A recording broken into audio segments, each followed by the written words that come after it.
Viva Jesus Nazareno! Viva! Nagpapasalamat tayo sa Diyos sapagkat tinipon niya tayo ngayon upang sumamba at maglingkod sa Kanya.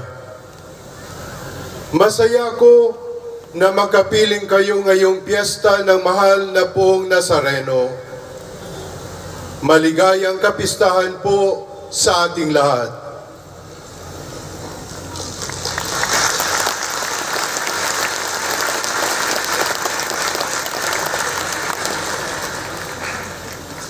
Mas mabuti ang pagsunod kaysa paghahandog sa mga umaasa kay Jesus. Ito ang tema ng ating piyesta ngayong taon. Hango ito sa unang aklat ni Propeta Samuel 15:22. Dalawang aral ang alalahanin natin, pag-asa kay Jesus at pagsunod kay Jesus. Una ay pag-asa kay Jesus. Sa ating ebanghelyo ngayon, sinabi ng Panginoon kay Nicodemo na kailangang itaas ang anak ng tao upang ang sinumang sumasampalataya sa Kanya ay magkaroon ng buhay na walang hanggan. Gusto ng mahal na Senyor na tayo ay mabuhay ng walang hanggan. Ano ba ang mas maganda? Buhay o patay? Mas malakas, buhay o patay? At ang gusto ng mahal na Senyor para sa atin ay hindi lang buhay, kundi buhay na walang hanggan. At may kasabihan pa tayong mga Pilipino, habang may buhay, may pag-asa. Habang may buhay, may pag-asa. Naniniwala ba kayo roon? May mas magandang turo ang mahal na Senyor. Sa halip na habang may buhay, may pag-asa, ang turo niya sa atin ay habang may pag-asa, may buhay. Pakiulit niyo nga po, habang may pag-asa, may buhay.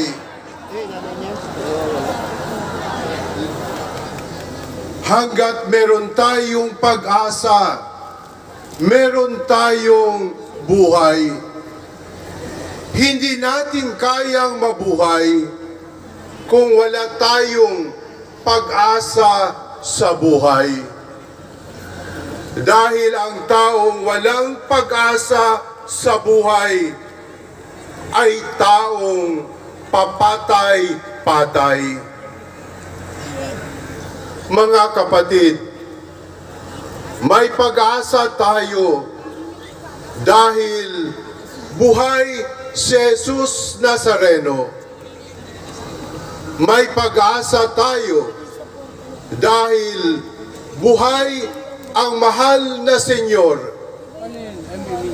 Sa tuwing sumisigaw tayo ng Viva sa mahal na Senyor, sinasabi natin na buhay ang mahal na Senyor. Buhay ang pag-asa natin dahil buhay ang mahal na Senyor. Nabubuhay siya sa mga puso natin. Nabubuhay siya sa paligid natin. Nabubuhay siya kasama natin. Huwag na tayong magpapatay-patay. Habang may pag-asa, may buhay. Kaya't mabuhay tayo sa pag-asa kay Jesus. Viva Jesus Nazareno! Viva! Ang ikalawa namang aral ay pagsunod kay Jesus. Sa ikalawang pagbasa, sinabi ni San Pablo na ang mahal na pong Jesus Nazareno ay masunurin sa kanyang Ama.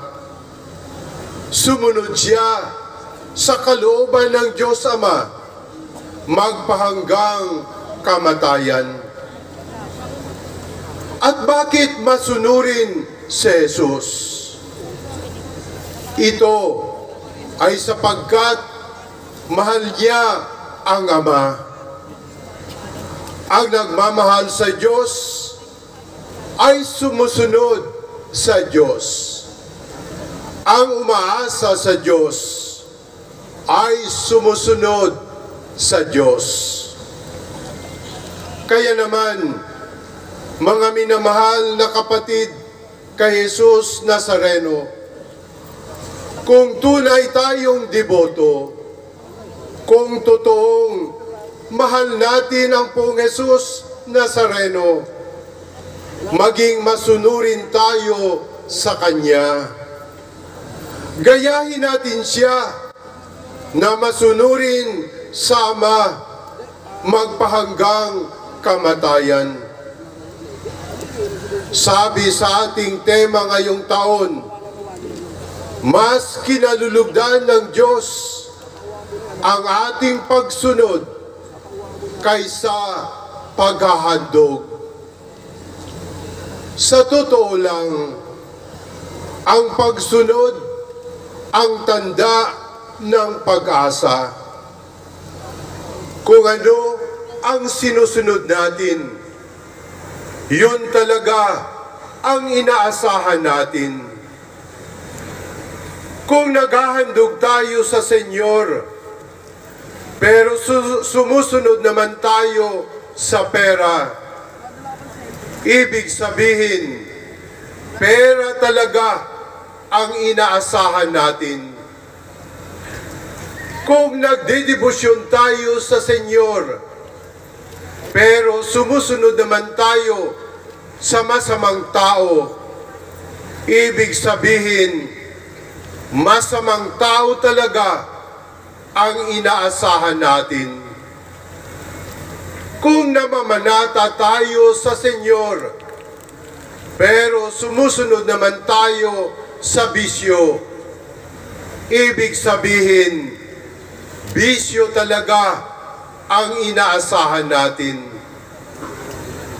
At kapag susunod tayo sa pera, sa masamang tao, sa bisyo, o sa anumang bagay ng mundo, mabibigo lamang tayo, madidismaya lamang tayo. Isa lamang ang tunay na maaasahan.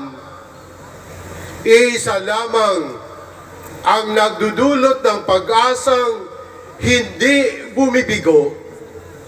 Siya ang mahal na poong Nazareno. Kaya siya ang sundin natin. Ang mga utos niya ang isabuhay natin. Ang mga aral niya ang isapuso natin. Ang halimbawa niya ang tularan natin.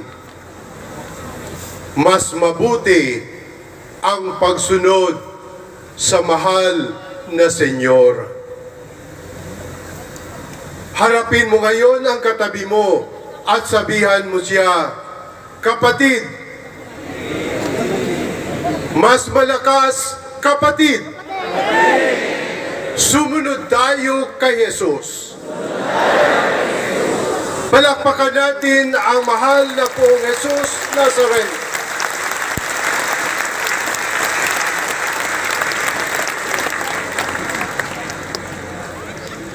Pag-asa kay Jesus at pagsunod kay Jesus.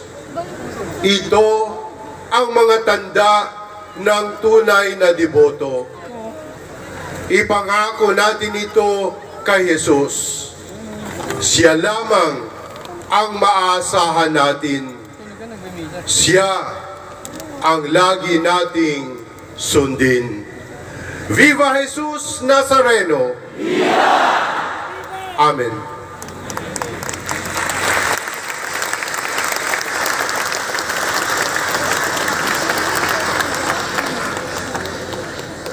Jesus Christ, the Son of God, was born for you and me. He came to bring the good news, from sin to set us free. The blind, the deaf, the lame, the poor, His power meant to see. He gave His life upon the cross, eternal life the key.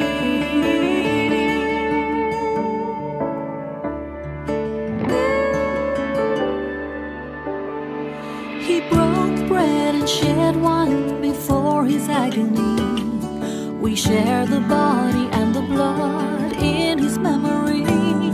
To make His message known is our responsibility. So here we are to pledge our lives to the Lord of eternity.